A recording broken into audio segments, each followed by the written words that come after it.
देखो बच्चों, question number 58 में क्या कहता है, आपको पर्टिकुलर सॉल्यूशन निकालना है इस डिफरेंशियल इक्वेशन का। तो पहले तो हम ये चेक करेंगे ना, ये डिफरेंशियल इक्वेशन है कैसी।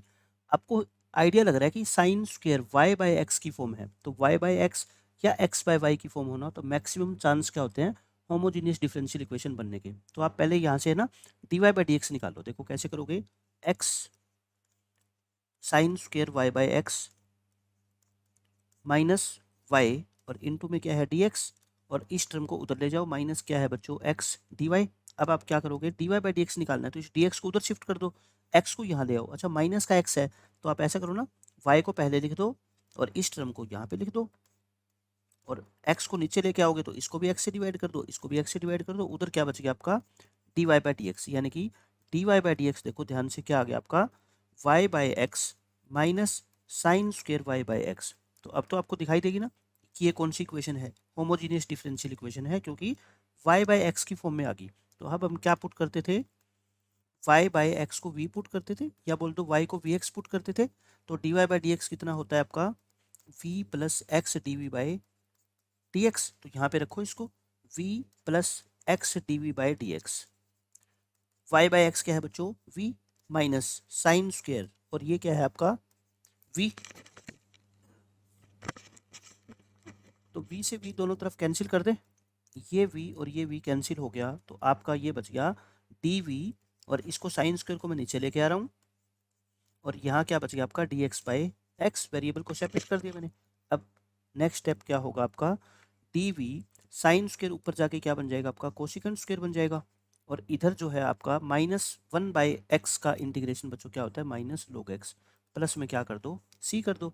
अब इसका भी इंटीग्रेशन करना पड़ेगा ना, कोसिकेंट स्क्वेयर का ध्यान करो, कोसिकेंट स्क्वेयर किसका डेरिवेटिव होता है माइनस कोट एक्स का, तो इसका इंटीग्रेशन क्या हो जाएगा minus cot x equal to minus cot x नहीं सॉरी, ये क्या है वी है ना, तो वी है तो वी लिखेंगे, और प्लस में क्या है सी। अब आप वी को रिप्लेस कर दो वापस से, क्या y by x minus log x और प्लस में सी। तो आप क्या करो, माइनस से थ्रू आउट मल्टीप्लाई कर दो, तो ये क्या हो जाएगा आपका log x हो जाएगा, और ये क्या हो जाएगा c। अच्छा, आप इस c की वजह से मत सोचना कि आंसर में प्लस सी आएगा या माइनस सी, ये तो कांस्टेंट है। माइनस सी को आप कोई नया कांस्टेंट नाम दे दो c1, है ना, एक ही बात है। तो आपका ये फाइनल आंसर है। तो चाहे पेपर में यहाँ माइनस का सी लिखा है ऑप्शन में तब भी ठीक है, प्लस का सी लिखा है तब भी ठीक है, सी की वजह से कोई फर्क नहीं आएगा, ठीक है।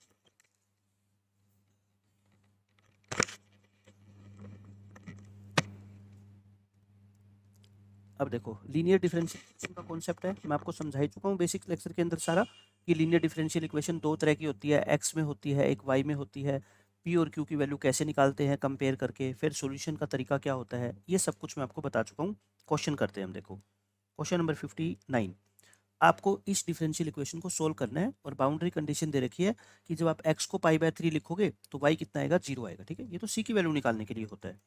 तो पहले आप इस इक्वेशन को ध्यान से देखो, d y by d x plus 2y tangent x is equal to sine x. तो मैंने आपको क्या बताया हुआ है, पहचान क्या होती है, अगर यहाँ पे डी वाई ऊपर है बच्चों, तो यहाँ पे y देखना है आपको, है ना, क्या देखना है y, और y के अलावा जो भी कुछ बच गया उसको क्या बोलते हैं p, y का जो कोफिशिएंट होता है 2 इंटू टेन एक्स, और यहाँ पे q कितना है अपना साइन एक्स है। सबसे पहला काम क्या होता है अपना, इंटीग्रेटिंग फैक्टर निकालना। इफ क्या होता है इंटीग्रेटिंग फैक्टर, ई पावर पी डी एक्स, ये होता है।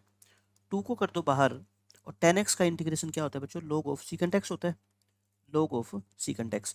अब क्या करो, इस 2 को पावर बना दो सीकेंट की, यानी कि सीकेंट स्क्वायर कर दो, और ई और log आपस में कैंसिल होके इंटीग्रेटिंग फैक्टर अपना क्या बच गया, सीकेंट स्क्वायर एक्स बच गया।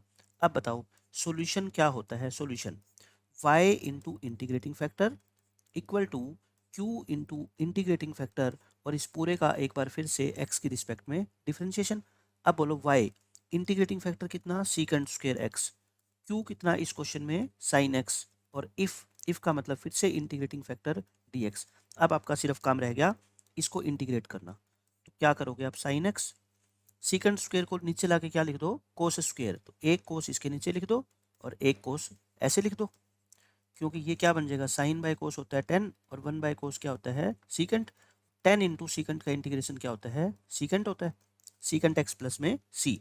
अब देखो बाउंड्री कंडीशन क्या है, वाई पाई/3 इक्वल टू 0, यानी कि आप क्या पुट करो, y को 0 और x को पाई बाय 3, तो बोलो यहाँ पे क्या आ जाएगा, 0 आ जाएगा। x को पाई बाय 3 यानी कि सीकेंट 60 प्लस सी, सीकेंट 60 कोस 60 बच्चों कितना होता है, याद करो 1/2 होता है ना, तो सीकेंट 60 कितना हो जाएगा 2, तो c प्लस में 2 इक्वल टू 0, यानी कि c की वैल्यू क्या आ गई आपकी माइनस के 2। c माइनस 2 अगर आ गया तो आप बताओ y into secant square x equal to क्या था अपना, सीकेंट एक्स प्लस सी का मतलब -2। आप चाहो तो इसको सीकेंट स्क्वेयर से क्या कर दो, थ्रू आउट डिवाइड कर दो, सीकेंट को भी सीकेंट स्क्वेयर से बच्चों डिवाइड कर दो, 2 को भी सीकेंट स्क्वेयर से डिवाइड कर दो। सीकेंट से एक कट जाएगा 1/सीकेंट, और 1/सीकेंट क्या होता है कोस 2, सीकेंट ऊपर जाएगा तो क्या होगा कोस स्क्वेयर एक्स, तो y is equal to cos x minus 2 cos square x. ये आपके क्वेश्चन का आंसर है।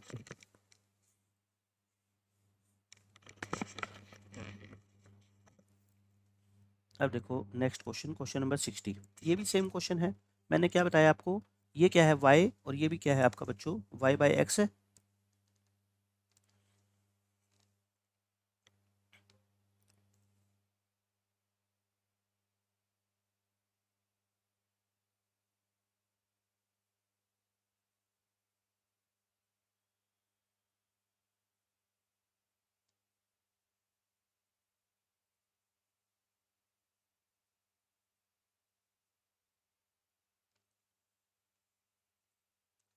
तो ये y है और ये क्या है आपका y/x है। तो आप क्या करो, बस यहाँ से p निकाल लो, p क्या होता है 1/x, y का कोफिशिएंट, और q कितना है अपना एक्स स्क्वेयर। इंटीग्रेटिंग फैक्टर बोलो e power p dx, e power 1/x dx, और 1/x का इंटीग्रेशन होता है बच्चों log x, तो ये क्या आ गया बोलो x आ गया। तो सॉल्यूशन बताओ, सॉल्यूशन क्या होता है, y into integrating factor q क्या है अपना x square into integrating factor dx, x cube का इंटीग्रेशन होता है एक्स रेज टू पावर 4/4। ये तो y इंटू एक्स आ गया। अपने को मान लो ऑप्शन में क्या दे रखे, y की वैल्यू x से थ्रू आउट डिवाइड कर दो ध्यान से, ये 3 पावर बचेगी, और ये c के नीचे क्या आ जाएगा x आ जाएगा। ये अपने क्वेश्चन का आंसर है, ठीक है। क्वेश्चन नंबर 61 देखो, सेम क्वेश्चन है, ये बस कोस एक्स आ गया इसके साथ मल्टीप्लाई में, कोस एक्स आ गया, इसके ऑप्शन ठीक कर देना, सभी जो y है ना इस y के जगह ऑप्शन में बच्चों ये कर देना y into secant x plus में 10x इज इक्वल टू, ये तीनों जो y है ना ऑप्शन में, तो y की जगह क्या आएगा आपका सीकेंट एक्स इंटू 10x और आ जाएगा। तो पहले तो क्या करेंगे हम कोस एक्स से डिवाइड करेंगे, क्योंकि अपने को dy/dx चाहिए, तभी तो पता लगेगा ना कि कौन सी इक्वेशन है। Plus one by cos x into y equal to sine x by cos x, समझ गए आप। अब क्या होगा बताओ, dy/dx 1/कोस क्या होता है सीकेंट एक्स होता है, और साइन बाय कोस क्या होता है 10x। अब आपको दिखाई देगा ना कि ये कौन सी इक्वेशन है बच्चों, लीनियर डिफरेंशियल इक्वेशन y, तो ये क्या हो गया आपका p हो गया, और q क्या हो गया हमारा 10x हो गया। इंटीग्रेटिंग फैक्टर बोलो e raise to power secant x dx, secant x का इंटीग्रेशन याद करो क्या होता है log of secant x plus में 10x, e से log कैंसिल होगा तो आंसर क्या आ गया सीकेंट एक्स प्लस में 10x। लेकिन ये क्या है बच्चों, ये इंटीग्रेटिंग फैक्टर है अभी, ठीक है। सॉल्यूशन क्या होता है, solution is y into integrating factor यानी secant x plus 10x equal to q कितना है अपना देखो, q हमारा ये रहा 10x into secant x plus में 10x dx। इसको थोड़ा सा सोल्व करो, अब इसको इंटीग्रेट करना है तो मल्टीप्लाई कर लो 10x इंटू सीकेंट एक्स, और प्लस में 10 इंटू 10 क्या हो जाएगा 10 स्क्वेयर। अब आपको पता है कि इसको इंटीग्रेट कैसे करना है, पहला पार्ट तो रहेगा सेम सीकेंट इंटू 10, क्योंकि इसका इंटीग्रेशन तो डायरेक्ट जानते हैं ना, प्लस 10 स्क्वेयर को क्या लिख दो सीकेंट स्क्वेयर एक्स माइनस 1। अब इसको इंटीग्रेट कर दो, बोलो इसका इंटीग्रेशन क्या होता है सीकेंट एक्स, सीकेंट स्क्वेयर का क्या होता है 10x, 1 का कितना होता है x, और प्लस में c, ये आ गया। अब देखो नेक्स्ट पेज पे हम लिखते हैं इसको, क्या है हमारा y into secant x plus में 10x equal to secant x plus 10x minus x plus में c। देख लो एक बार, यही था ना। उसके बाद बाउंड्री कंडीशन लिखो y0 इक्वल टू 2, इसका मतलब क्या हुआ कि y की वैल्यू 2 है जब x कितना होगा 0। आप इस फर्स्ट में पुट करो, y की वैल्यू क्या है आपकी 2 है जब x 0, सीकेंड 0 कितना होता है बच्चों 1, 10 0 कितना होता है 0, सीकेंड 0 कितना होता है 1, tan 0 कितना होता है 0, x 0, तो c कितना आ गया बोलो 1 आ गया। इसको फर्स्ट इक्वेशन में दोबारा पुट कर दो, तो y into secant plus tangent equal to क्या आ गया आपका secant x plus ten x minus x plus C कितना है 1। तो ये आपके क्वेश्चन का आंसर होगा। ठीक है, इस क्वेश्चन में देखो क्या बोलता है, सोल्व करो इसको। पहले हम क्या निकालेंगे, d y by d x की वैल्यू निकालेंगे, उसके बाद अपने को पता लगेगा कि क्या इसकी डिफरेंशियल इक्वेशन बनेगी। इसको उधर शिफ्ट कर दो, बोलो ऐसा आ गया। अब मैं माइनस को मैं लेके हटा देता हूँ, अंदर मल्टीप्लाई कर दो यानी कि माइनस की, ताकि कन्फ्यूजन ना रहे माइनस की वजह से। इस डी एक्स को उधर शिफ्ट कर दो और वाई स्क्र माइनस एक्स को नीचे ले आओ। बोलो ये आ गई। अब आप मेरे को ये बताओ, ये कौन सी डिफरेंशियल इक्वेशन लग रही है आपको। ना तो ये होमोजीनियस है क्योंकि देखो डिग्री सेम नहीं है ना ही ये लीनियर है। लीनियर में तो आप क्या करते हो, फॉर्म याद है ना, d y by d x plus p y equal to q. तो जब भी ऐसा लगे ना आपको, आप इसका रेसिप्रोकल कर लिया करो। क्या कर लो बच्चों, रेसिप्रोकल। देखो जैसे ही आप रेसिप्रोकल करोगे ना, आपको तुरंत आइडिया हो जाएगा कि अब ये लीनियर बन जाएगी। सेपरेट डिवाइड करना, y minus x by y. अब देखो ध्यान से, ऊपर अगर x है तो यहाँ पे भी कौन सी टर्म लेके आओगे, x वाली। तो यानी कि d x by d y plus x by y equal to y. ये लीनियर डिफरेंशियल इक्वेशन है बच्चों। किसमें है, linear differential equation in x. अगर ऊपर x है तो इसको बोलते हैं linear differential equation in x. तो यहाँ पे p और q क्या होते हैं बोलो, p होता है फिर यहाँ पे किसका, x का कोफिशिएंट है ना, इसको छोड़ के 1 बाई वाई, और q कितना होता है बच्चों आपका, y होता ही है। लिखो integrating factor e raise to power p d y, p d y. तो ये हो गया log y, ई से लोग कैंसिल, क्या आ गया y। सॉल्यूशन बोलो क्या होता है इसमें, x आएगा ना, x into integrating factor q, q क्या है देखो y into integrating factor dy। Y square का इंटीग्रेशन होता है y क्यूब बाई 3 प्लस में c। अब बोलो ये तो एक्स वाई की वैल्यू है, आपको ऑप्शन में क्या दे रखा है सिर्फ x, तो y से डिवाइड कर दो। y से बच्चों डिवाइड करोगे तो बोलो ये आ जाएगा, और c को भी y से क्या करना पड़ेगा, डिवाइड करना पड़ेगा। ये अपना आंसर आ गया बस।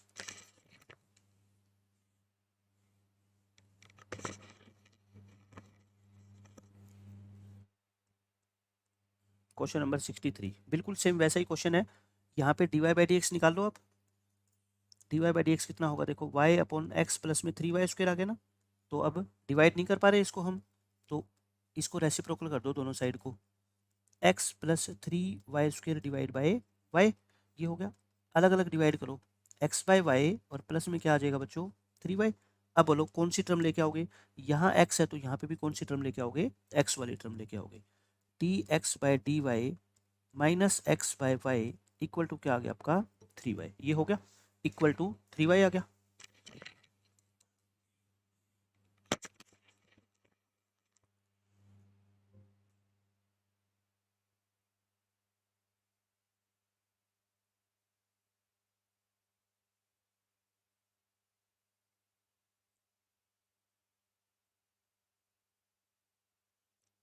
देखो ज्योति का स्क्रीन आ गई क्या आपके पास,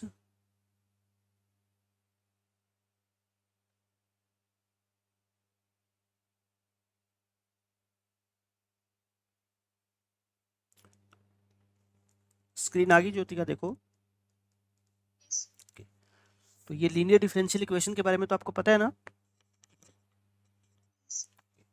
तो ये लीनियर डिफरेंशियल इक्वेशन है, देखो दो टाइप की होती है। मैंने बताया आपको कि एक d y by d x और एक d x by d y. तो हमने यहाँ पे d y by d x निकाला ना, तो उसके बाद हम इसको डिवाइड नहीं कर पा रहे, तो इसलिए आप क्या कर दिया करो, दोनों तरफ रेसिप्रोकल कर दिया करो, ताकि उसके बाद हम इसको डिवाइड कर पाए।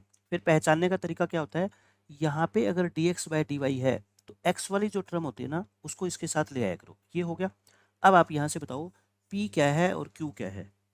यहाँ से आपका पी क्या होता है, एक्स का कोफिशिएंट होता है ना। यहाँ पे अगर x है तो x के कोफिशिएंट को p बोलते हैं, तो कितना आ गया वो -1 बाई वाई। और ये क्या होता है, q होता ही है। इंटीग्रेटिंग फैक्टर का फॉर्मूला क्या होता है, इंटीग्रेटिंग फैक्टर e की power p d y, p d y. तो 1 बाई वाई का इंटीग्रेशन क्या होता है, log y। और e और log आपस में कैंसिल होंगे, बट ये पावर -1 है ना, इसको ऊपर भेजना पड़ेगा अपने को ऐसे। तो y की पावर -1 यानी कि 1 बाई वाई। सॉल्यूशन बताओ, सॉल्यूशन का क्या फॉर्मूला होता है, सॉल्यूशन का क्या फॉर्मूला होता है, अगर ये x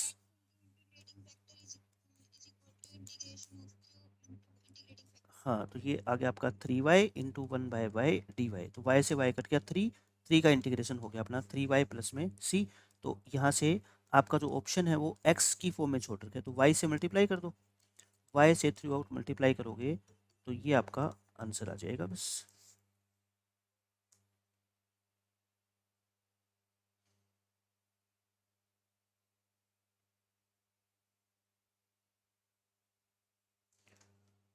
अब देखो क्वेश्चन नंबर 64। इसमें भी वही आपको जो है ना डिफरेंशियल इक्वेशन दे रखी है, लीनियर बनेगी ये। dy बाई डी एक्स, देखो यहाँ पे y है ना, तो यहाँ पे भी y होना चाहिए और उधर सिर्फ क्या होना चाहिए, x की टर्म। तो यहाँ पे p कितना है आपका -3 कोट x और q कितना है हमारा sin 2x है। तो बस इसको सिंप्लीफाई कर लो। पहले लिखो IF integrating factor e raise to power p dx। Cot का इंटीग्रेशन क्या होता है, इंटीग्रेशन ऑफ कोट x या तो log ऑफ साइन x होता है या minus log of cosecant x होता है। हम कोसिकेंट वाला लगाएंगे क्योंकि माइनस ऑलरेडी है ऐसे। अब इसको 3 को पावर कर दो कोसिकेंट की और e और log कैंसिल कर दो, तो क्या आ गया अल्टीमेटली कोसिकेंट क्यूब x आ गया ना। ये आपका क्या आ गया, इंटीग्रेटिंग फैक्टर आ गया। अब फिर सॉल्यूशन, अच्छा आपकी बार किस में इक्वेशन देखो y में है ना, तो y इंटू इंटीग्रेटिंग फैक्टर करोगे इक्वल टू q है अपना साइन 2x और इंटीग्रेटिंग फैक्टर है कोसिकेंट क्यूब x dx। इसको इंटीग्रेट कर दो। अब बोलो साइन 2x को क्या लिखोगे, 2 साइन x कोस x लिख दो। अच्छा कोसिकेंट क्यूब को नीचे लिख दें, साइन क्यूब एक साइन अलग लिख दो और साइन स्क्वायर अलग लिख दो ताकि हमें पता रहे कि ये कट जाएगी एक पावर। तो 2 को बाहर कर दो, इसको सेपरेट करोगे ना, कोस बाय साइन क्या होगा बोलो कोट और 1 बाय साइन क्या होगा कोसिकेंट। यही तरीका होता है इनको सोल्व करने का। अब इसका इंटीग्रेशन क्या होता है, कोट इंटू कोसिकेंट का इंटीग्रेशन बताओ। माइनस कोसिकेंट हो गया है ना, माइनस कोसिकेंट प्लस में सी। तो ये अपना आंसर आ गया। बस बाउंड्री कंडीशन अब यूज करेंगे और सी की वैल्यू निकालेंगे। आप इसमें y को पुट करो कितना 2, जब x कितना है π/2। तो आप इसमें x को पुट करो π/2 और y को पुट करो 2। तो y आ गया 2। अच्छा π/2 मतलब 90, तो कोसिकेंट 90 कितना होता है 1 ही होता है। कोसिकेंट 90 अपना कितना होता है 1 प्लस सी। तो सी की वैल्यू कितनी आ गई 4 आ गई। सी की वैल्यू 4 आ गई, ऊपर रिप्लेस कर दो इसको सी को। तो ये अपना क्या था y इंटू कोसिकेंट क्यूब और equal to -2 cosecant x plus c, -2 cosecant x और प्लस में सी कोसिकेंट है ये। अब इसको थोड़ा सा सिंप्लीफाई करते हैं, y की वैल्यू निकाल लो, कोसिकेंट से डिवाइड कर दो कोसिकेंट क्यूब से। थ्रू आउट आप इसको कोसिकेंट क्यूब x से डिवाइड कर दो ऐसे। अच्छा एक कोसिकेंट कट गया, बाकी नीचे 2 रह गए, ऊपर जाएगा तो ये क्या हो जाएगा साइन स्क्वायर और ये ऊपर चला जाएगा सीधा का सीधा साइन क्यूब आ जाएगा। यही आपका आंसर छोड़ा हुआ है साइन की फॉर्म में। अब ये देखो ये स्टेटमेंट वाले क्वेश्चन आ गए, इसमें आपको dy by d x direct बताएगा नहीं, वो हमारे को निकालना पड़ेगा। इक्वेशन ऑफ कर्व निकालनी है अपने को, इस पॉइंट से पास होती है। तो ये तो किस लिए दे रखा होता है पॉइंट, हमारे को लास्ट में सी की वैल्यू निकालने के लिए।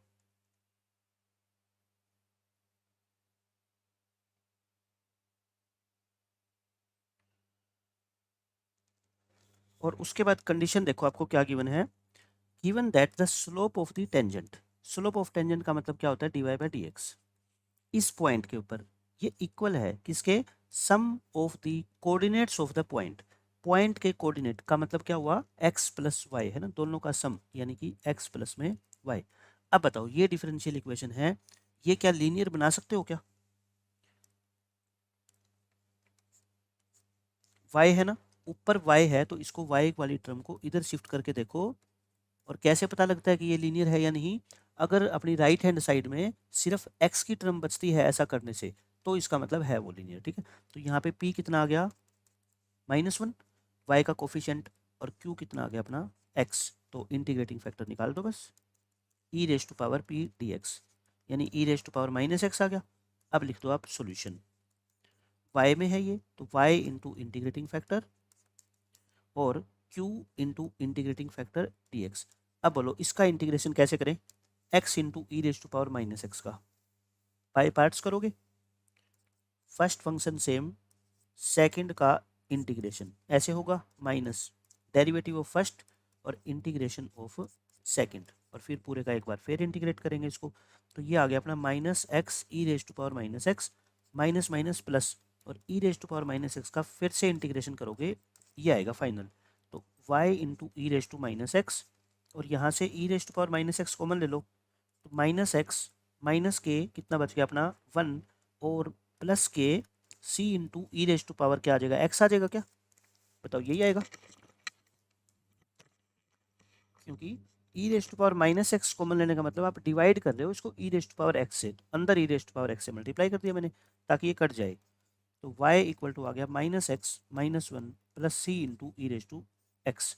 अब इसको जो है c की वैल्यू निकालने के लिए इसमें पॉइंट पुट कर दो 0 0, तो 0 0 पुट करोगे, देखो c कितना आएगा 1 आ जाएगा क्या, c 1 आ जाएगा है ना, क्योंकि बस आप 0 0 पुट करोगे, ये 0 ये 0 ये माइनस वन उधर आके 1 हो जाएगा, c 1 आ गया, तो अपना आंसर क्या आ गया minus x minus one plus e की पावर एक्स।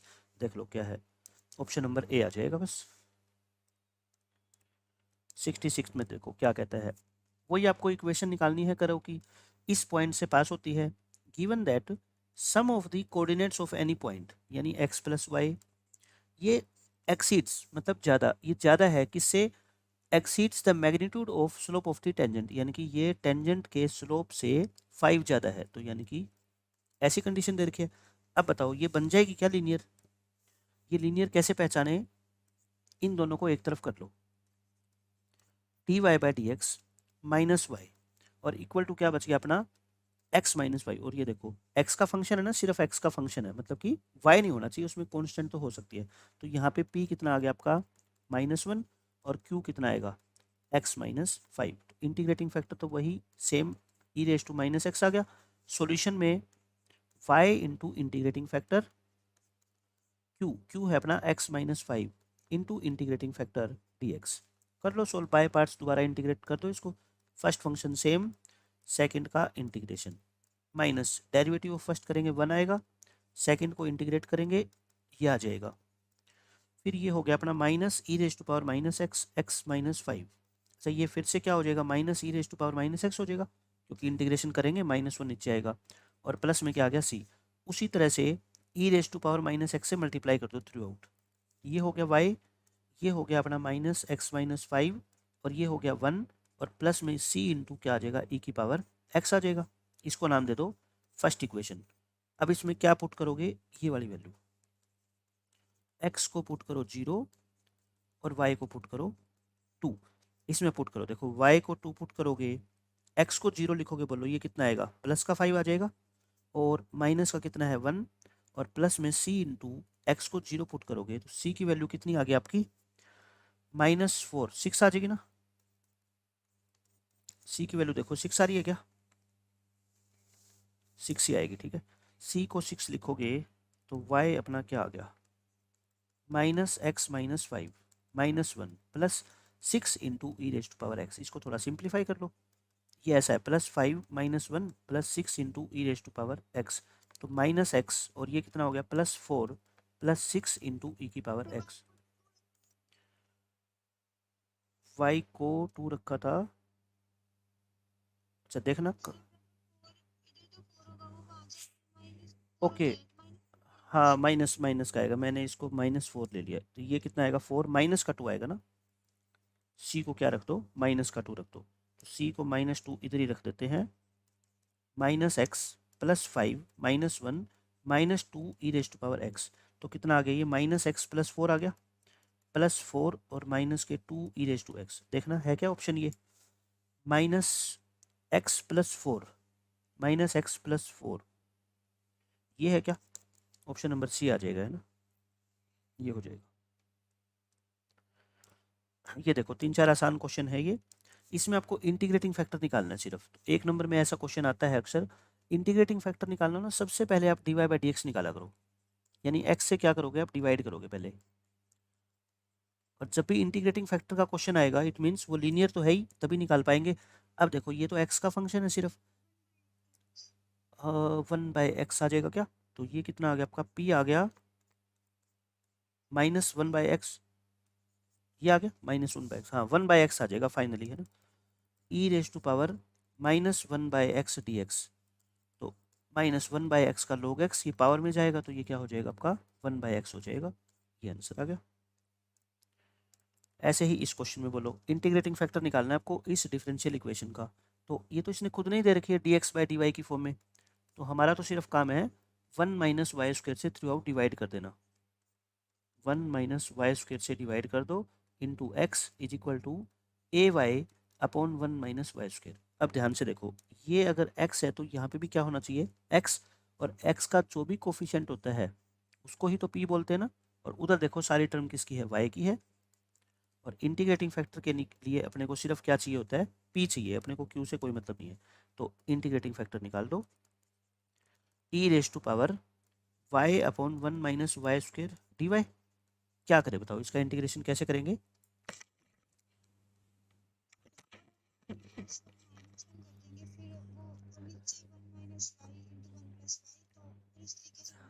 हाँ देखो, एक ऐसे कर दें, इसका नीचे वाले का डेरिवेटिव बताओ।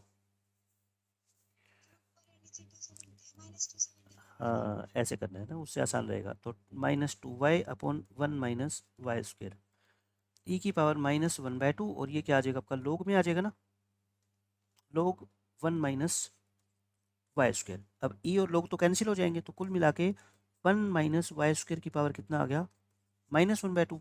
और नीचे लेके आओगे ऑप्शन डी आ जाएगा, है ना, ऑप्शन नंबर डी। डी सही है।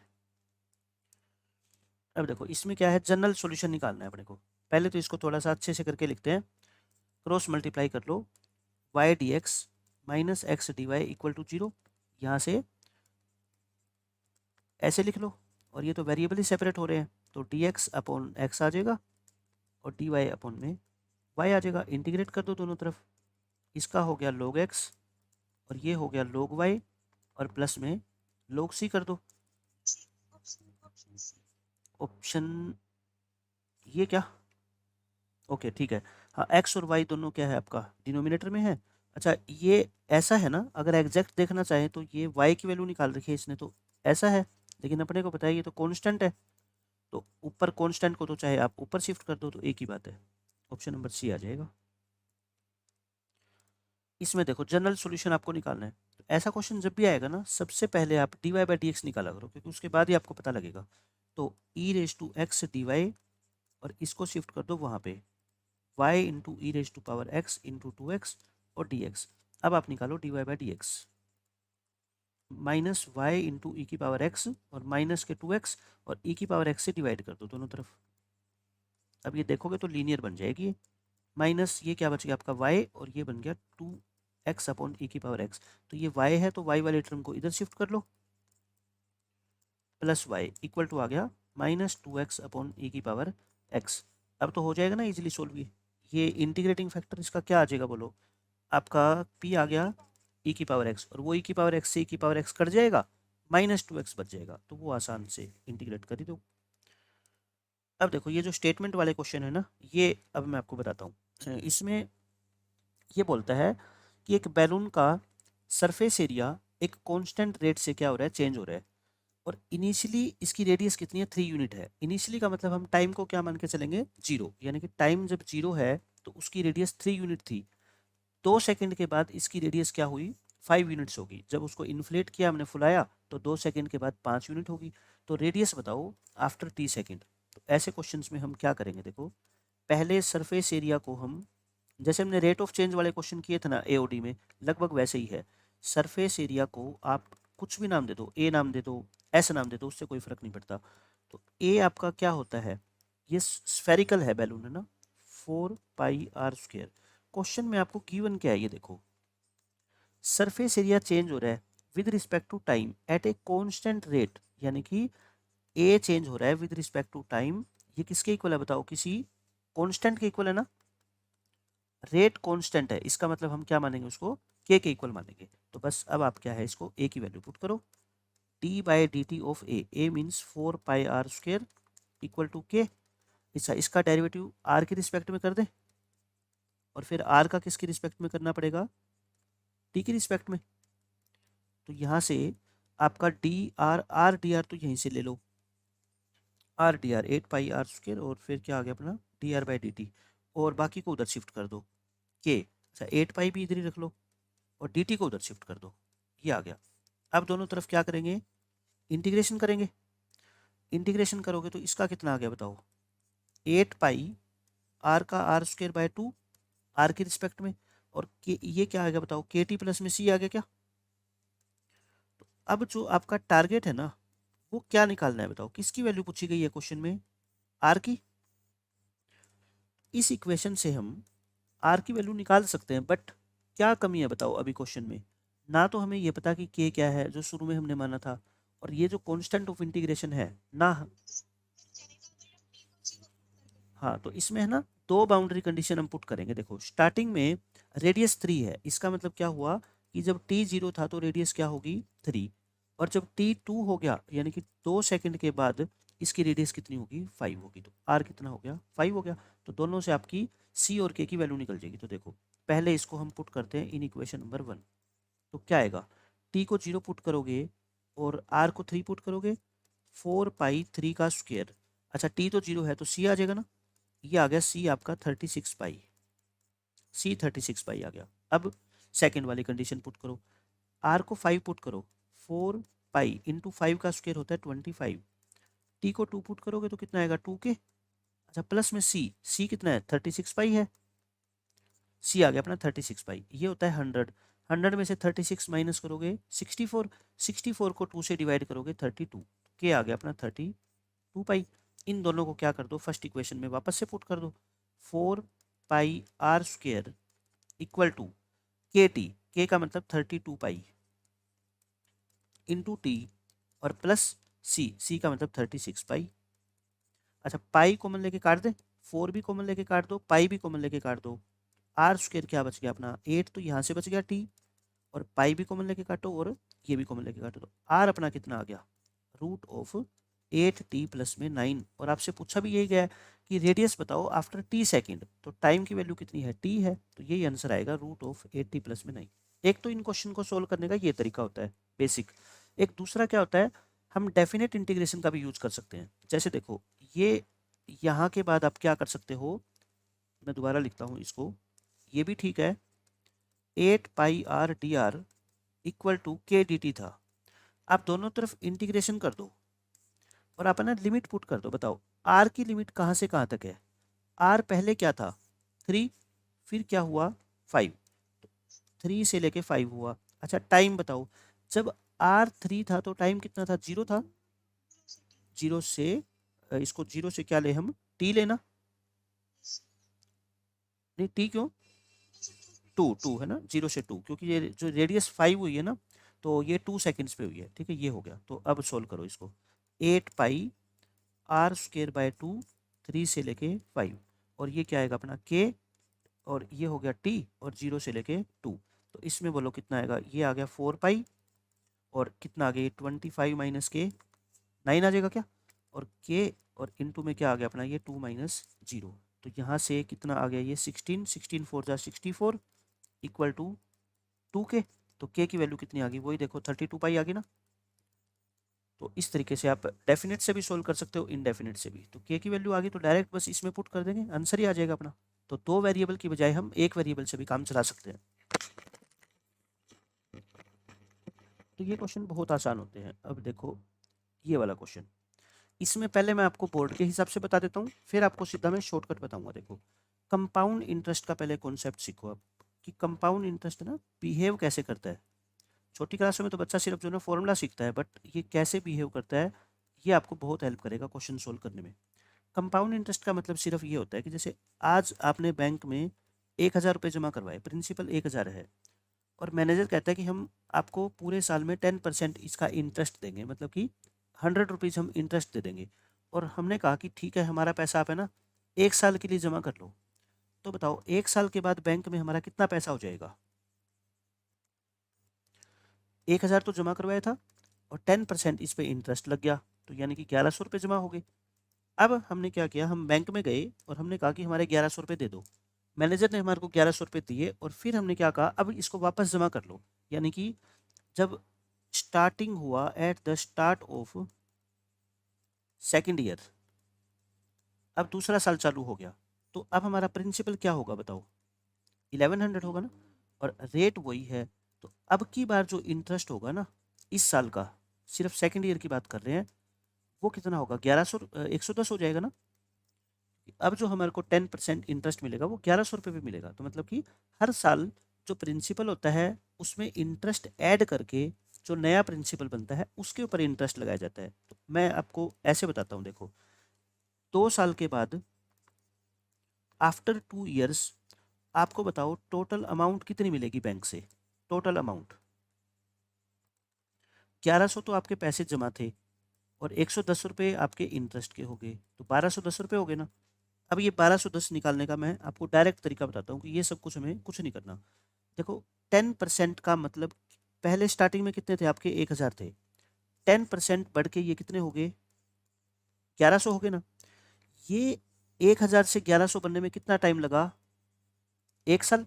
तो अगले 1 साल के अंदर भी देखो, इस 1000 और 1100 का बस रेशो बताओ आप, रेशो कितना है इस 1000 और 1100 का रेशो, ये है ना 10:11 है ना, 10:11, मतलब कि 10% का मतलब क्या होता है कि आपके 10 रुपये कितने बन जाएंगे, 11 बन जाएंगे। या फिर आप ये बोल दो कि 1000 रुपये 1100 बन जाएंगे। अच्छा, मैं अब ये कहता हूँ कि एक और साल के बाद मान लो आपको कितने पैसे मिलेंगे, एक्स, जो कि ये मिल रहे हैं ना, मैं आपको निकाल के दिखाऊंगा कि ये वैल्यू आएगी। तो 1 साल के बाद जो इसका और इसका रेशियो था ना, अगले 1 साल में भी इसका और इसका रेशियो सेम रहेगा। अब नेक्स्ट ईयर बताओ, ये प्रिंसिपल बन जाएगा ना आपका, और ये फाइनल। तो इन दोनों को आप इक्वल रखो और देखो क्या 1210 आ रही है क्या, ये और ये कट गई, ये 2 जीरो कैंसिल। तो x कितना आ गया बोलो, 11 इंटू 110, 11 इंटू 11 होता है 121, और एक जीरो है ना। ये इसका जो है ना कॉन्सेप्ट होता है कि आप बिना फॉर्मूला लगाए कंपाउंड इंटरेस्ट के क्वेश्चन को ऐसे सोल्व कर सकते हो। अगर पहले साल में आपके 1000 रुपये 1100 बने, इसका मतलब है आपका जो पैसा है ना वो कितने गुना हो गया बताओ। 1000 से कोई चीज़ 1100 होगी, कितने टाइम्स होगी, 11/10 टाइम्स होगी क्या, यही बोलोगे कि 10 थे तो 11 हो गए, तो हम उसको क्या बोलते हैं, 11/10 टाइम्स होगी। तो अगली बार भी आपके पैसे पता है कितने होंगे, वो 11/10 टाइम्स ही होंगे, बट नेक्स्ट ईयर जो बेस वैल्यू है वो क्या होगी आपकी, 1100 होगी, और 1100 भी आपकी 11/10 टाइम्स हो जाएगी। ठीक है, ऐसे बिहेव करता है कंपाउंड इंटरेस्ट, अगर अपने को बच्चे को समझाना हो। और सिंपल इंटरेस्ट क्या होता है कि हर साल आपको जो इंटरेस्ट मिलेगा ना वो 100 ही रुपये मिलेगा, ठीक है। लेकिन कंपाउंड इंटरेस्ट क्या होता जाता है, हर बार बढ़ता जाता है। अब इस क्वेश्चन में देखो, ये कहता है एक शहर की पॉपुलेशन है ना, हर साल 2% बढ़ती है, तो उसको डबल होने में कितना टाइम लग जाएगा। अब एक सिंपल बच्चा अगर इसको सोचेगा तो वो क्या सोचेगा कि 1 साल में 2% बढ़ती है, 2% बढ़ने में टाइम लगा 1 साल। डबल का मतलब क्या होता है, कितने परसेंट बढ़ने चाहिए बोलो, 100%। आपके पास जितने रुपए हैं आप चाहते हो कि उससे डबल हो जाए, तो कितने परसेंट बढ़ाने पड़ेंगे आपको, 100% बढ़ाने पड़ेंगे ना। आज मान लो किसी टीचर की सैलरी 1,20,000 रुपये है, और वो चाहता है कि नेक्स्ट ईयर सर उसकी सैलरी को 30% बढ़ाए। तो सर 1,20,000 का 30% यानी कि 36,000 बढ़ा देंगे। मैं चाहता हूँ कि 50% बढ़ाए, तो कितनी बढ़ाएंगे बताओ, 60,000। मैं कहता हूँ नहीं 100% बढ़ाओ, इसका मतलब उनको 1,20,000 बढ़ानी पड़ेगी। तो आप बताओ, 1,20,000 बढ़ा दी तो मेरी सैलरी पहले से डबल होगी ना। तो डबल का मतलब क्या होता है कि पहले जो चीज़ थी उतनी बढ़ा दो, मतलब 100% इंक्रीज करो बेस वैल्यू के अंदर। तो अब आप ये बताओ, 2% अगर 1 साल में बढ़ती है तो 100% बढ़ने में कितने साल लग जाएंगे, 100% बढ़ने में कितने साल लग जाएंगे, 50 साल लगने चाहिए ना। अभी तक तो हम यही सोचेंगे कि हर साल 2-2% बढ़ते हैं। तो मान लो आज जो मेरी बेस सैलरी है, सर ने मेरे को पहले से ही इस शर्त पे रखा हुआ है कि हर साल आपका जो है ना इसी बेस सैलरी का 2-2% में बढ़ाऊंगा। तो मेरी डबल कब होएगी, 50 साल के बाद जाके होएगी। लेकिन एक ये कहें कि नहीं, 2% बेस सैलरी का नहीं, जो अगली बार मेरी सैलरी 2% बढ़ के जितनी होगी ना, नेक्स्ट ईयर जो इंक्रीमेंट लगेगा वो उस पर लगेगा। आप समझ रहे हो। तो बताओ, क्या 50 साल से कम टाइम लगेगा या 50 साल से ज़्यादा लगेगा डबल होने में, कम लगेगा है ना। मैं इसका एक तो आपको सीधा शॉर्टकट बता देता हूँ कि कॉम्पिटिटिव एग्जाम में इसका क्या मेथड है, और फिर बोर्ड के हिसाब से हम इसको करेंगे। अगर आपको सैलरी करनी है डबल, रेट आपको क्वेश्चन में कुछ भी दे रखी हो, हम तो एग्जाम्पल ले रहे हैं 2% का, टाइम नहीं पता अपने को, टाइम नहीं पता, तो ये तरीका होता है। देखो आप क्या किया करो, 2 है तो टोटल आपको बढ़ानी कितनी है बताओ, 100% बढ़ानी है। हर साल कितनी बढ़ती है, 2%। यानी कि जो आपके दिमाग में पहले आंसर था 50 साल, वो अब भी 50 ही रखो।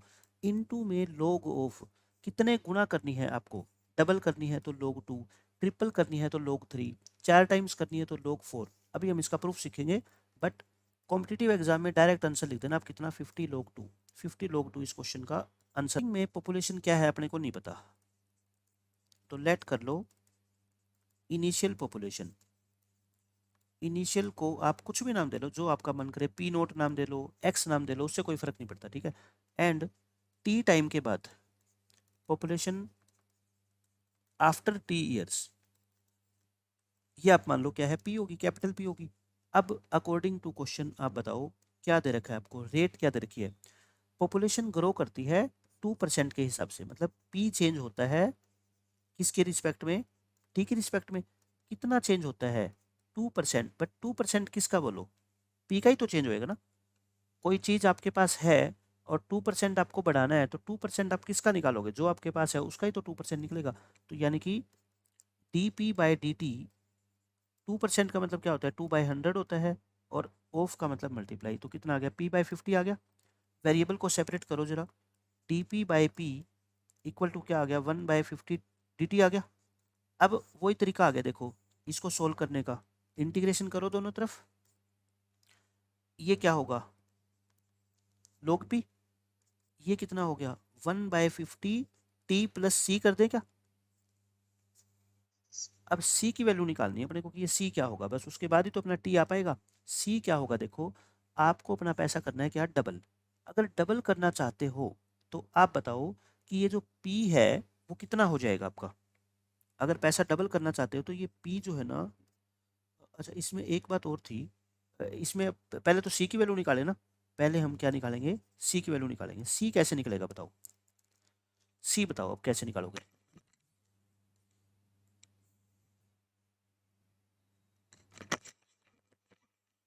स्टार्टिंग, हाँ P0 प्रिंसिपल मान रखा है ना, इनिशियल प्रिंसिपल P0 है, तो मतलब कि इसमें आप पुट करोगे t को 0 और प्रिंसिपल को P0 पुट करोगे, तो वहाँ से आपकी वैल्यू आएगी। देखो तो इसमें हम जो है ना पहले ये निकाल लेते हैं।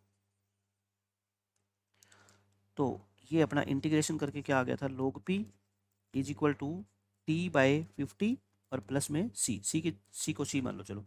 तो p को लिखो आप P0 और t तो 0 है, तो c कितना आ गया अपना, log ऑफ P0 आ गया। इसको दोबारा यहाँ पे रिप्लेस करो, log p is equal to t/50 और प्लस में log P0। अब आप क्या चाहते हो, टाइम निकालना चाहते हो जहाँ पे आपका जो पैसा है ना वो डबल हो जाए। डबल होने का मतलब जो ये p है ना वो 2p0 के इक्वल हो जाए, इनिशियल वैल्यू का डबल हो जाए। तो आप p को बस रिप्लेस कर दो बाय 2p0, और ये log P0 तो इधर लाके माइनस कर ही दो, इक्वल टू क्या आ गया आपका t/50, log m minus log n।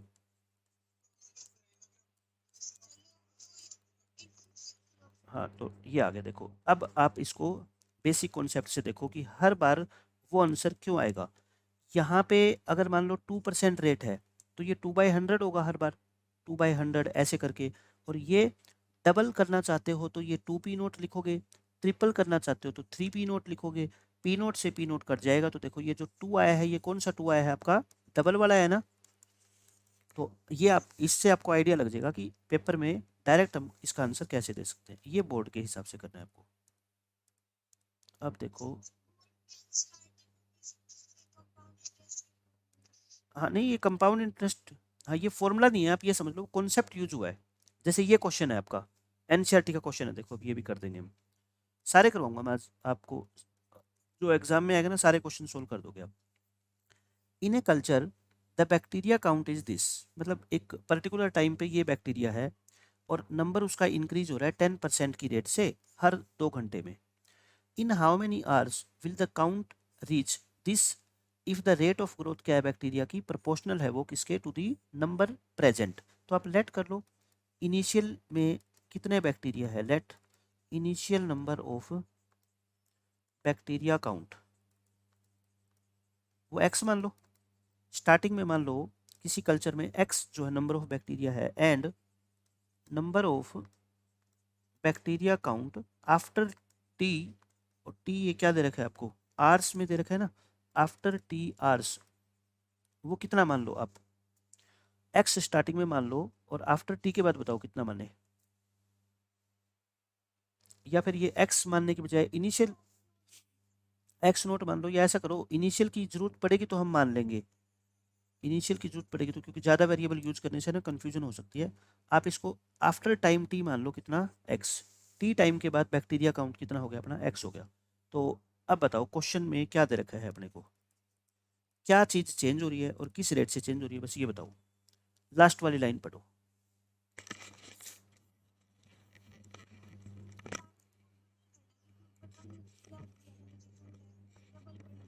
हाँ डबल करना है, और अपने को रेट ऑफ चेंज क्या दे रखी है, जैसे सरफेस एरिया बढ़ता था है ना, पॉपुलेशन बढ़ती थी, वैसे ये क्या है, रेट ऑफ, हाँ नंबर प्रेजेंट, मतलब एक्स चेंज होगा with respect to time proportionally, किसके प्रोपोर्शनल है ये, नंबर प्रेजेंट मतलब कि एक्स ये है।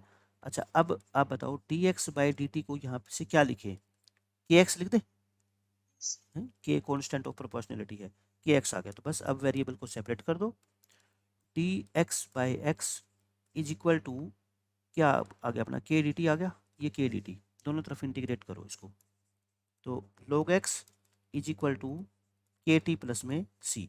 अब फिर वही बात आ गई, के की वैल्यू और सी की वैल्यू कैसे निकालें, तो कंडीशन बना लेते हैं।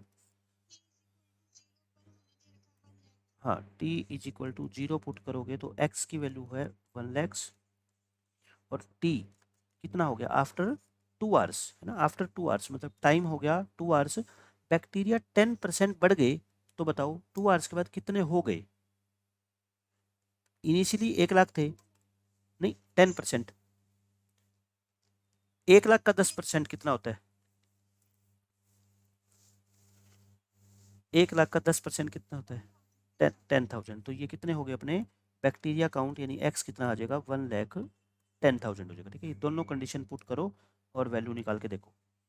इसके अंदर पहली कंडीशन पुट करेंगे तो क्या आएगा बताओ, लोग एक्स यानी कि लोग 10,000 1 लाख, और टी 0 है प्लस सी, तो सी की वैल्यू तो सीधी आ गई, लोग 1 लाख, 5 लिख दो इसको, 1 लाख लिख दो, एक ही बात है, बाद में फिर 5 को हमारे को वापस 1 लाख लिखना ही पड़ेगा।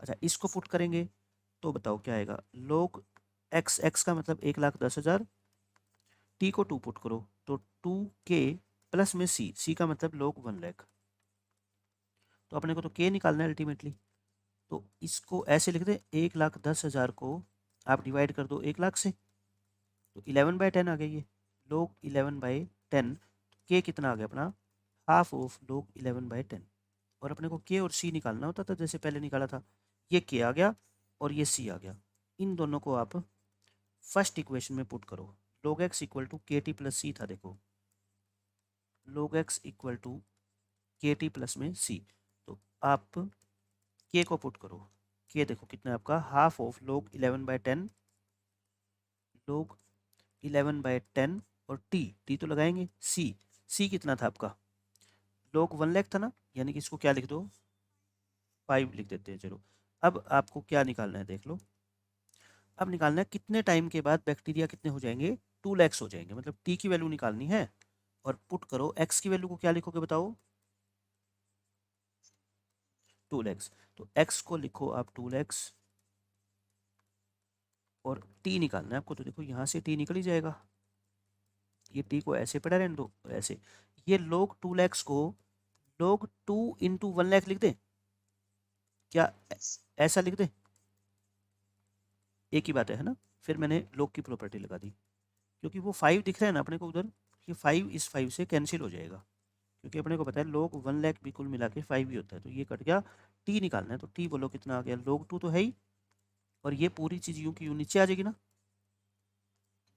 और 1/2 ऊपर जाके 2 हो जाएगा, तो ये आंसर आ गया finally, 2 log 2 upon log of 11/10, चाहे इसको log 4 लिख दो चाहे ये लिख दो, ये आंसर है। तो क्वेश्चन बिल्कुल सिंपल तरीके से सोचो, इंटीग्रेट कर दो, के और टी की वैल्यू निकालनी है, के और सी की वो निकल ही जाएगी बाउंड्री कंडीशन से।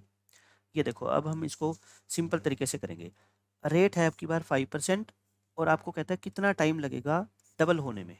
तो बताओ टाइम कितना लगता है डबल होने में? बढ़ाना कितना है बताओ? 100% बढ़ाना है ना, तो 100 अपॉन रेट। यानी आप ये मान लो, छोटा बच्चा सोचेगा तो वो कहेगा 100% चीज अगर हर साल 50 नहीं 20 लोग टू आ जाएगा ना। अच्छा ये टू क्यों आया? ये वाला टू कौन सा टू है? ये वाला टू कौन से वाला टू है ये बताओ इस क्वेश्चन में पढ़ के? ये डबल वाला, समझ गए? वो याद करो, पी नोट। देखो जब डबल होता था तो पी को रिप्लेस करते थे 2p नोट से, तो वो पी नोट से पी नोट कट के 2। ट्रिपल होता था तो फिर हम उसको पी को किससे रिप्लेस करेंगे? 3p नोट से। तो आपको बस ध्यान रखना है कि अगर यही क्वेश्चन, ये देखो अब ये सिंपल क्वेश्चन स्टार्ट सोल्व कर दोगे। ये कहता है एक बैंक में प्रिंसिपल इंक्रीज होता है कंटिन्यूसली इस रेट से per year, in how many years 1000 double itself. 1000 double हो जाएंगे। अपने को इस चीज से मतलब नहीं है कि 1000 है वे डबल होंगे, अपने को डबल से मतलब है, चाहे कितने ही डबल करने हो। ठीक है, तो बताओ टाइम कितना आएगा अब? डबल करने हैं मतलब 100% बढ़ाना है। हर साल कितने बढ़ते हैं? 5। और लोग कितना आएगा बोलो? लोग 2, डबल का 2, तो 20 लोग 2 आंसर आ गया। पहले वाला क्वेश्चन भी ऐसे था, बस उसमें 1000 नहीं दे रखा था, इसमें 1000 दे दिया। अपने को 1000 से मतलब नहीं है, डबल से मतलब है। अब ये क्वेश्चन देखो, इसमें भी ऐसा ही है कि एक विलेज की पॉपुलेशन किस रेट से बढ़ती है? प्रोपोर्शनल है वो किसके? To the number of its inhabitants present at any time. वही मान लेंगे, let the population after t times या t years is equal to x. तो आपको जो एक्स में चेंज दे रखा है d x by d t, वो किसके इक्वल है बताओ? वो प्रोपोर्शनल है एक्स के। अगर हम पॉपुलेशन को एक्स मान लेते हैं आफ्टर टी ईयर्स या एट एनी इंस्टेंट टी, तो बताओ क्वेश्चन के अकॉर्डिंग क्या दे रखा है आपको? dx by dt is proportional to the number of inhabitants means x। तो फिर dx by dt क्या आ जाएगा? kx आ जाएगा ना। फिर उसी तरीके से सोल्व करेंगे और फिर वही आंसर आएगा, बट इसमें मैं आपको डायरेक्ट बता देता हूँ तरीका। ये कहता है कि 2001 में अगर पॉपुलेशन 20,000 है और 2006 में वो बढ़ के कितनी होगी? 25,000। अच्छा ये बताओ बाउंड्री कंडीशन निकालने का क्या तरीका है? क्या क्या कंडीशन अप्लाई करोगे आप यहाँ पे? 2001 को क्या लेके चलोगे? स्टार्टिंग का ईयर, मतलब जब टाइम क्या है? 0। 2001 में इस गांव की जो पॉपुलेशन थी ना वो थी 20,000, और 2006 की जब बारी आई 5 साल के बाद वो होगी 25,000। और आपसे पूछा क्या है? 2011 में कितनी होगी? ये एक्स मान लेता हूँ मैं। अब आप बोलो इसको क्या काउंट करोगे? फिर इनिशियल काउंट करोगे ना। तो बाउंड्री कंडीशन पता है क्या होगी यहाँ पे? कि जब टी 0 है तो पॉपुलेशन यानी एक्स की वैल्यू कितनी लिखोगे? 20,000। टी कितना आएगा बताओ? टी कितना बढ़ गया? 5। अगर टी 5 हो गया पॉपुलेशन एक्स बताओ 5,000 लिखे कि 25,000 लिखे? 25 है ना। कितनी होगी अपने को इससे मतलब है कहाँ से कहाँ तक वो चली गई, ये है बस। उसके बाद हम लास्ट में किसकी वैल्यू लिखेंगे बताओ? के और टी की वैल्यू आ गई, लास्ट में टी को कितना पुट करेंगे बताओ? तभी तो एक्स आएगा लास्ट में। बस ये बताओ टी 2006 से लेके 11 5 लिखो, 10 लिखेंगे ना। इनिशियल से कितना बढ़ गया? 10 बढ़ गया, तो अपने को तो इनिशियल से काउंट करना होता है। तो वो तो है उसका बेसिक मेथड। डायरेक्ट मेथड देखो, अपने को कॉम्पिटिटिव एग्जाम में अगर ये क्वेश्चन आएगा तो हम ये कहेंगे स्टार्टिंग में 2001 था, फिर धीरे धीरे करके 2006 आया, फिर 2011 आया। 2001 में गांव की पॉपुलेशन थी 20,000, और ये कितनी होगी फिर यहाँ पे आके 25। ये निकालनी है, मैं कहता हूँ इसको एक्स मान लो। अब बताओ ये गैप सेम है ना? 2001 से 6 तक कितना है गैप? 5 ईयर। और ये भी कितना है? 5 ईयर। जब ये गैप सेम होता है ना तो बस आप ये मान लिया करो कि जो इसका और इसका रेशो है 20,000 और 25,000 का रेशो है ना, वही किसका रेशो होगा बोलो? हाँ 25,000 और एक्स का, मतलब कि नेक्स्ट ईयर जब बारी आएगी ना तो ये इनिशियल बन जाएगी, इनिशियल अपॉन फाइनल, और ये इनिशियल अपॉन फाइनल। बस तो ये कट गया आपका, 3 जीरो यहाँ से काट दो, और ये 4/5 आ गया, और इक्वल टू 25,000 अपॉन में एक्स। तो 4x इक्वल टू एक्स कितना आ गया बताओ, 1,25,000 अपॉन 4 आ जाएगा ना, 31 चौके 124 यानी कि 31,250, ये इस क्वेश्चन का आंसर आएगा। मैं एक और एग्जाम्पल देता हूँ कैसा क्वेश्चन आ सकता है। जैसे मान लो हमारे को कोई कहे कि 2002 में एक शहर की पॉपुलेशन थी 30,000, 2007 में ये पॉपुलेशन होगी मान लो 50,000। अब बताओ आप 2012 में पूछेगा, ये 2012 में पूछेगा तो पॉपुलेशन कितनी हो जाएगी, अब बताओ कितना आएगा आंसर। या आप इसको ऐसा कर लो, 3 की जगह 4 कर लो ताकि फ्रैक्शन में आंसर ना आए, 30 की जगह 40 कर लो, मेरे को तो कॉन्सेप्ट से मतलब है। तो ये कितना गैप हो गया बताओ, 5 ईयर्स का, और ये भी गैप कितना है, 5 ईयर्स का है। तो क्या कहोगे आप, अगर ये टाइम पीरियड सेम है then ratio of this and this is equal to ratio of this and this. तो यानी कि इसका रेशियो क्या होगा बोलो, 4/5, हाँ ये आ जाएगा ना, 5 बाई कितना आ जाएगा अपना x, और लास्ट में हम कितना लगा देंगे, 10,000 से मल्टीप्लाई कर देंगे। तो 4x equal to 25, x equal to 25/4, 25/4 into 10,000 से मल्टीप्लाई कर दो, यानी कि 2500, 25 इंटू 25 625 00। तो कोई भी कॉम्पिटिटिव एग्जाम में क्वेश्चन आएगा ना, देखो पॉपुलेशन वाला, इंटरेस्ट वाला, या ये कितनी पॉपुलेशन कितने टाइम के बाद होगी, तो हम आराम से कर देंगे। अब ये क्वेश्चन देख लो, इसमें कहता है एक बैंक में प्रिंसिपल इंक्रीज होता है कंटिन्यूसली इस रेट से, R% की रेट से। आर की वैल्यू बताओ कि 100 रुपीज डबल हो गए, देखो डबल हुआ है तो हमें 100 से मतलब नहीं है, हमें डबल से मतलब है कितने साल में, 10 ईयर्स में। तो आप ये बताओ, हमारा जो फॉर्मूला होता था, जो 50 log 2 हम निकालते थे उसमें क्या निकालते थे, टाइम निकालते थे ना आप। हाँ अब दिया हुआ है टाइम निकालते थे, और यहाँ पता है क्या लिखते थे, डबल, डबल का मतलब फिर ऊपर हम क्या लिखते थे बोलो, 100%।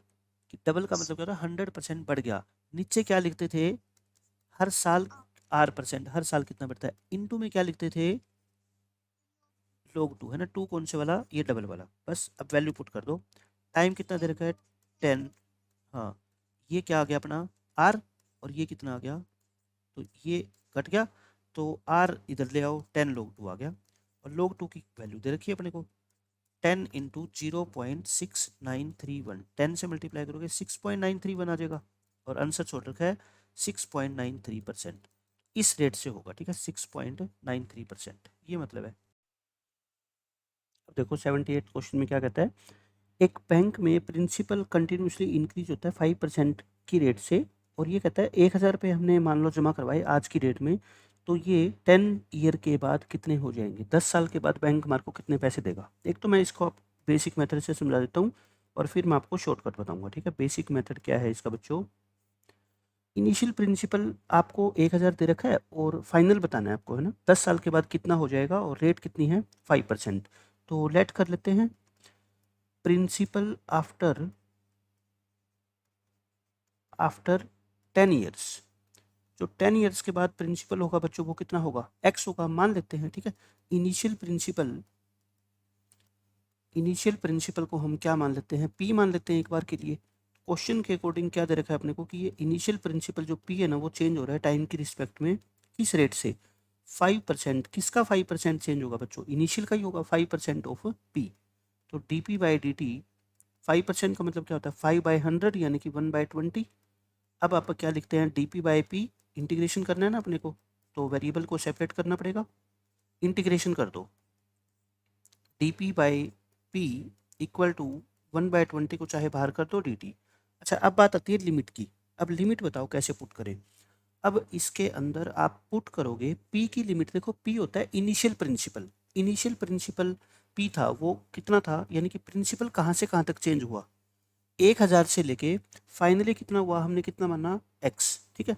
टाइम कहाँ से कहाँ तक चेंज होता है बताओ, फाइनली शुरू में टाइम कितना मानते हैं हम, 0, और कितने साल बाद पूछा गया क्वेश्चन में, 10 साल बाद, यानी कि टाइम तो 0 से 10 चेंज हुआ, टाइम की लिमिट कितनी है 0 से 10, और प्रिंसिपल की कितनी है बच्चों 1000 से x। बस अब आप इंटीग्रेट करके यहाँ से आप x की वैल्यू आराम से निकाल सकते हो, देखो क्या होगा इंटीग्रेशन, इसका log भी हो जाएगा।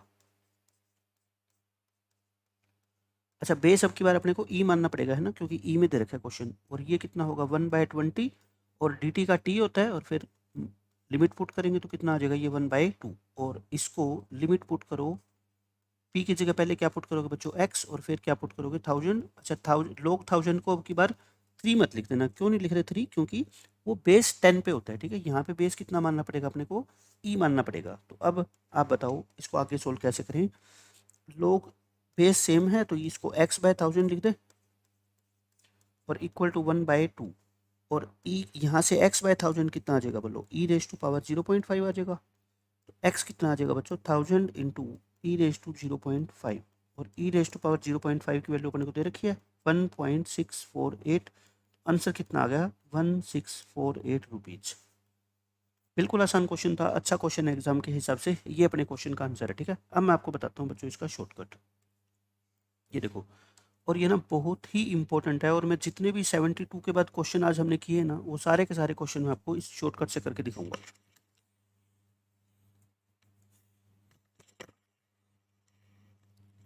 शॉर्टकट में सिर्फ आपको क्या नोट करना है, लेट कर लो इनिशियल अमाउंट बिकम्स, मतलब शुरू में आपने कितने भी पैसे जमा करवाए उससे कोई फर्क नहीं पड़ता, 10,000 करवाए कि 20,000 करवाए हैं, एक इनिशियल अमाउंट है वो बिकम्स m टाइम्स, पहले का m टाइम्स हो जाता है कितने साल में, इन t ईयर्स। टाइम को t से डिनोट करते हैं इसलिए याद रखना आसान हो जाएगा, इन t years at rate r% per annum. यानी कि टी ईयर में कोई पैसा m टाइम्स हो जाता है r% की रेट से। देन शॉर्टकट क्या है बच्चों, टाइम निकालने का फॉर्मूला, यानी कि t निकालने का फॉर्मूला। t निकालने का फॉर्मूला यहाँ पे 100 फिक्स है, यहाँ पे 100 क्या है बच्चों फिक्स है, divide by r into log m। बस ये छोटा सा एक फॉर्मूला याद रख लो, t is equal to 100/r into log m। ये t क्या है कितने टाइम के बाद, रेट r, m क्या है कितने गुना हो जाता है पैसा। 2 गुना होगा तो m की वैल्यू 2 रख देंगे, 3 गुना होगा m की वैल्यू 3 रख देंगे, 5 गुना होगा m की वैल्यू 5 रख देंगे। ये फॉर्मूला आपको समझ आ गया। अब इस फॉर्मूले का यूज करके ये क्वेश्चन देखो कैसे करोगे। यहाँ पे t बोलो कितना है 10 ईयर है, 100/r, r कितना है 5% है, log m तो हमें निकालना है ना कितने गुना हो जाएगा वो तो अपने को पता ही नहीं। अच्छा ये 20 हो गया तो ये 10/20 हो जाएगा, तो m कितना आ गया बताओ, e⁻⁴ 0.5 आ गया, e⁻⁴ 0.5। तो इसका क्या मतलब होता है बच्चों, आप ये बताओ मेरे को कि m टाइम्स हो गया। अब ये m जो निकल के आया ना वो क्या आया है कि पहले का इतने गुना हो गया, पहले का इतने गुना हो गया। तो बताओ फाइनल अमाउंट कितनी होगी। भाई आप ये कहते हो, मेरी बात ध्यान से सुनना, आप ये कहते हो कि इनिशियली हमारे पास जो पैसा था ना, इनिशियल अमाउंट हमारे पास 1000 थी, और अब हमारे पास पहले का 1.3 टाइम्स हो गया। कितने टाइम्स हो गया बच्चों 1.3 टाइम्स हो गया। तो बताओ फाइनल अमाउंट कितनी होगी आपके पास। आप यही तो कहोगे ना कि 1.3 इंटू इनिशियल अमाउंट, 1300 रुपये हुए होंगे आपके पास पक्का। अब आप कह रहे हो कि हमारे पास, आपने क्या कहा था कि m टाइम्स हो गया, और m की वैल्यू कितनी 0.e⁻⁴ इंटू क्या इनिशियल अमाउंट, और इनिशियल कितना था बच्चों 1000।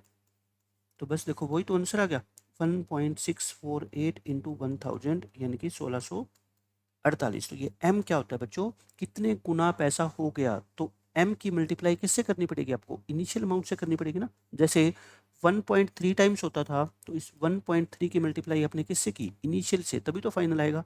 तो इस क्वेश्चन का आंसर ऐसे 2 लाइनों में आ जाएगा। अब हम पीछे वाले क्वेश्चन करते हैं। देखो क्वेश्चन नंबर 72, रेट कितनी है 2%। ये कहता है कितना टाइम लग जाएगा, हाउ लॉन्ग, कितना टाइम लगेगा डबल होने में। तो आप तो एक ही फॉर्मूला लिखा करो, t is equal to 100/r log m। अब बताओ t तो निकालना है, रेट कितना 2, m कितना, m बोलो m डबल होना है यानी कि 2, ट्रिपल होना होता तो 3, 50 log 2, 50 log 2 बच्चों इस क्वेश्चन का क्या आएगा आपका आंसर आएगा। ठीक है हो गया क्वेश्चन। इस क्वेश्चन में देखो रेट दे रखी है, वही कितना टाइम लगेगा डबल होने में। तो टाइम का फॉर्मूला बार बार लिखो 100/r log m, r कितना बच्चों 5 और m कितना 2, ये वाला 2 है ना डबल होने में तो 2, अगर ट्रिपल होता तो 3, 20 log 2। आंसर आ गया आपका कितना 20 log 2, 20 log 2। Question number 75, principal आपका 5%, रेट है 5%, वही 1000 रुपये आपने जमा करवाए तो डबल होने में कितना टाइम लगेगा? सेम क्वेश्चन है, इससे कोई फर्क नहीं पड़ता कि आपने शुरू में 1000 करवाए हैं कि 1 लाख करवाए हैं, आपको करना क्या है? डबल करना है, ठीक है। तो टी का फॉर्मूला बोलो 100/r into log m। T निकालना है आपको, आर कितनी 5%, एम कितना 2, इसका आंसर भी कितना आएगा बच्चों आपका 20 log 2, 20 log 2, option number B.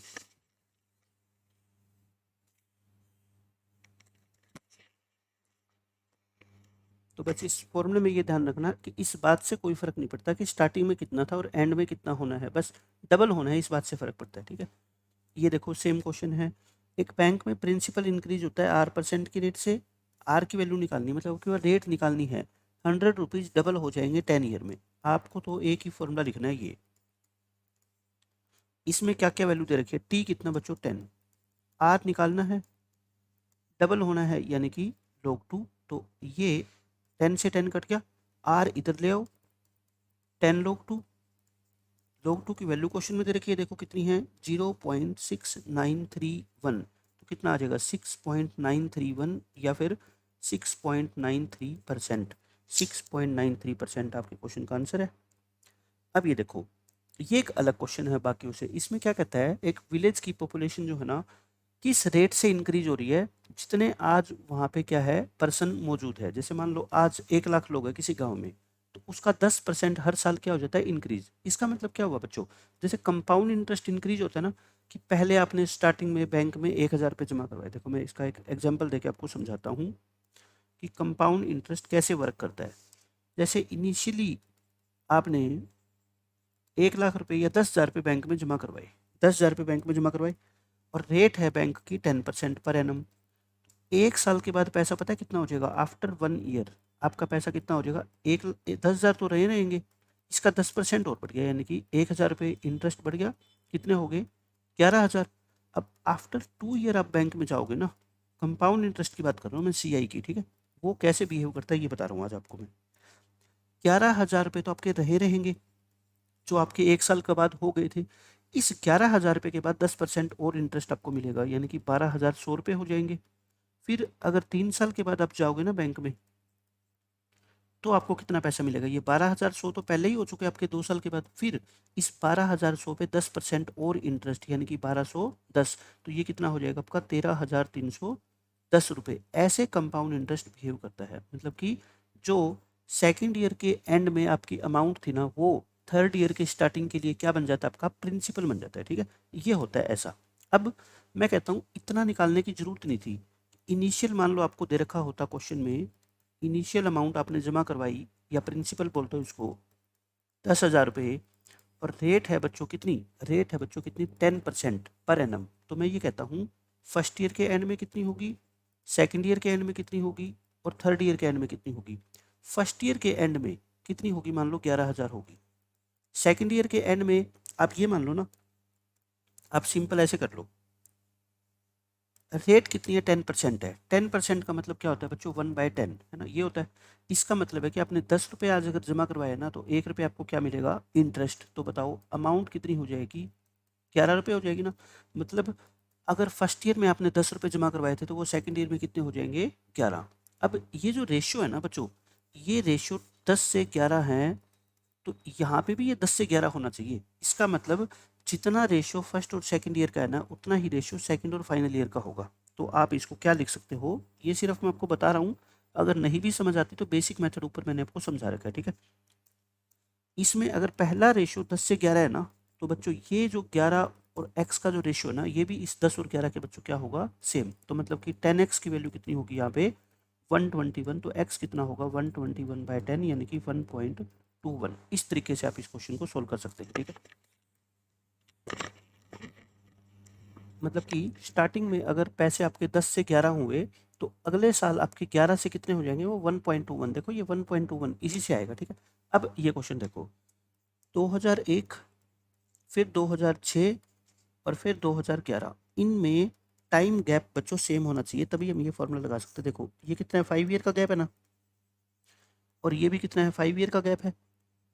तो ये कहता है इनिशियल पॉपुलेशन जो थी ना, वो कितनी थी 2001 में 20,000 थी। यहाँ पे कितनी पॉपुलेशन थी बच्चों 20,000। 2006 में बढ़ के ये 25,000 हो गई। फिर बताओ 2011 में कितनी हो जाएगी? मैं कहता हूँ ये कितनी मान लेता हूँ x। तो मैं आपको क्या बताना चाहता हूँ, अगर ये गैप सेम है तो जो रेशो इस 20 और 25,000 का है ना, वही रेशो बच्चों इनका होगा, मतलब कि 25,000 अपॉन में x का होगा। बस x निकाल लो यहाँ से, ये कैंसिल हो गया, तो ये 4 और ये 5 और ये कितना आ गया आपका, क्रॉस मल्टीप्लाई करोगे 4x इक्वल टू 1,25,000 आ जाएगा। x कितना आ जाएगा बच्चों, 31,250। ये आपके क्वेश्चन का आंसर आ गया। मैं 2-3 एग्जाम्पल आपको और देके सिखाता हूँ। देखो इस क्वेश्चन में क्या कहता है, 2017 में, फिर 2022 में और फिर 2027 में। क्वेश्चन वही है, बस मैंने डाटा चेंज किया है, ठीक है। और रेट जो है ना पॉपुलेशन ग्रोथ की, वो वही है कि इनिशियल पॉपुलेशन एक फिक्स रेट से बढ़ती है। ये कितनी है बच्चों, 1 लाख। ये कितनी है फिर, 1,20,000। तो 2027 में कितनी हो जाएगी, मान लेता हूँ मैं कितनी, x। तो बताओ इन दोनों का जो रेशियो है, वही बच्चों इन दोनों का रेशियो होगा। कंपाउंड इंटरेस्ट का अगर क्वेश्चन आता है तो ऐसे बिहेव करता है ये, ठीक है। ये कितना आ गया आपका 10/12 यानी कि 5/6। ये लो ये आ गया, क्रॉस मल्टीप्लाई करो, 5x इक्वल टू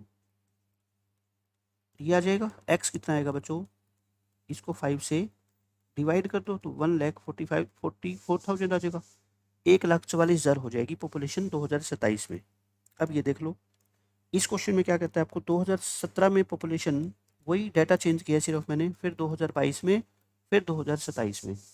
इसमें थी 70,000, यहाँ पे होगी बढ़ के बच्चों 1,40,000। तो यहाँ पे कितनी होगी, वैसे तो मैं आपको सीधा ही आंसर बता देता हूँ। देखो यहाँ डबल हुई है ना, 70 से 1,40, तो यहाँ पे भी डबल होएगी, मतलब 1,40 का डबल कितना होता है, 2,80।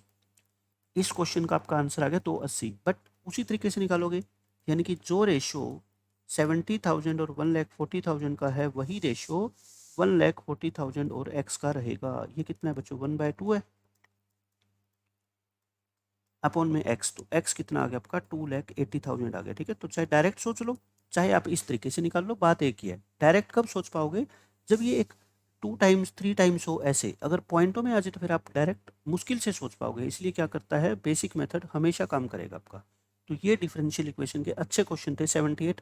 हमने लास्ट के 6 क्वेश्चन के शॉर्टकट भी सीख लिए और मैंने आपको बेसिक मेथड भी बताया, ताकि जो बच्चे बोर्ड की तैयारी कर रहे हैं वो भी इस क्वेश्चन को सोल्व कर पाए बोर्ड में, और जो कॉम्पिटिटिव एग्जाम्स की तैयारी कर रहे हैं वो विद इन 10 to 15 सेकेंड्स इनका आंसर निकाल पाए।